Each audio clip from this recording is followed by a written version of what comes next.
The year might be 2023, but in the Cooley Discord trophy room, that's still up for debate. These guys are actually in the 1990s still, and the snipping tool and screenshotting hasn't been invented yet. The new age technology is camera phones, which allow you to take pixelated images of your computer screen and share them on something called the internet. I'm fucking deleting this entire room, guys. I'm sorry. I'm done.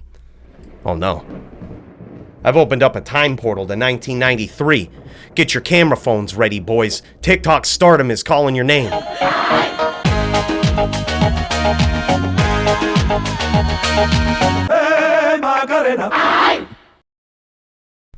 That reminds me. You should come do the Mech Arena with me on PC. That's right, this sick 5v5 destructive robotic mech shooter just came to PC. Unlike most games people plug on their channels, I love Mech Arena. If you haven't tried this game yet, stop being lazy. Here's a starter pack worth $30. You can thank me later. Use the QR code on screen or the link down below. This game is free to play, but you're gonna wish it was pay to win when you run into me.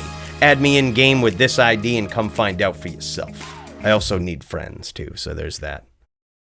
Now where were we? Just like we ain't in the 90s no more, we're also far past the launch of this game. Unless D2R items are extravagant, they're boring. Items need to tell a story these days, be PvP staples, or truly be game-breaking to stand out and have significant value. Some of them check all those boxes, like this living glitch of an item, which we'll talk more about in a moment. That's where the true trophies are. Don't get me wrong, I could stare at savage submissions like this all day long and drool. The only way to describe some of these melee items submitted into the Discord is holy shit.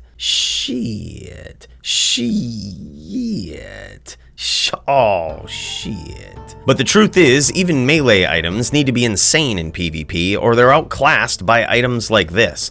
Perfect F Death Cleavers can fetch an ass ton in the D2R economy. We talk about insane value on this channel all the time, and show uniques that have rolled 100% perfectly. But it's good for people to know that even unique items like this, that aren't quite 100% perfect, can sell for 45,000 forum gold. People used to wonder why items would go for that much, but after the infinite money gambling events that were put on over the holidays, many players discovered the reason. These items are astronomically rare. Even if you had all the in-game money in the world, it could be months before you stumble across trophies like this in gambling that fetch anywhere from 50 to over 100,000 forum gold. And the reason why items like this need to be extraordinary to have value is because everyone knows how powerful they are. Everyone knows now to look for and craft these things. Some people know about caster boots, and that's why pairs of caster boots need to look like this to be worth anything. But far fewer people know that crafting deadly strike helms can also be lucrative, even if they're not quite perfect. We're at a unique spot in D2R where even in PVM, people's pet characters can dictate the relative price of useful and rare items, like these Oridin charms for lazy MFing. On top of rolling 100% perfect lightning damage, there are actually other useful mods that people use to run around and basically kill everything with their aura. But even with the rarity and inherent beauty of these items, they can't hold a candle to the in-demand low-level dueling items sought after by an even smaller group of players online. The LLD community in this game doesn't get enough credit. These are the guys who basically have to pick up and identify items like these that mainstream players don't know that they should even check,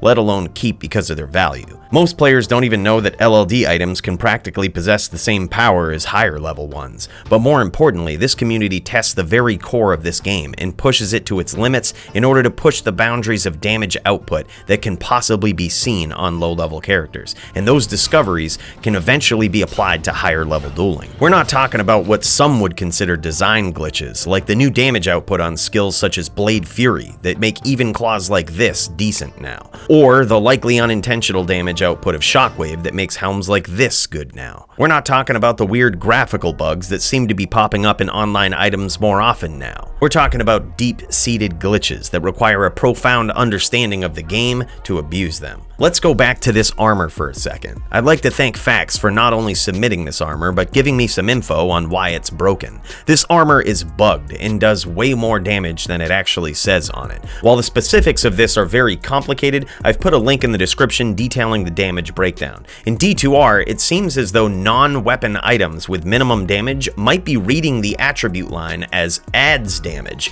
and applying it differently than how it was added in LOD. Adds damage usually occurs within a range range, but when both the min and maximum damage values are equal, the item just reads it as adds damage like we see in this charm. But that is not how it's being displayed on this armor, which may give us a clue as to what's going on. Long story short, the game might actually be reading this armor as adds 26 damage, then adding another 26 to maximum damage. This appears to be the case in damage testing that some members of the low-level dueling community have done. This gets especially ridiculous when you consider the fact that the strength added on this item practically acts as an enhanced damage modifier in and of itself for certain attacks. This might be the heaviest hitting armor possible at level 30 for certain builds. A true trophy, and priceless because of the groundbreaking discoveries associated with it. Thank you to Mech Arena for sponsoring this video. Thank you to Shirley Sirius for redesigning that trophy room.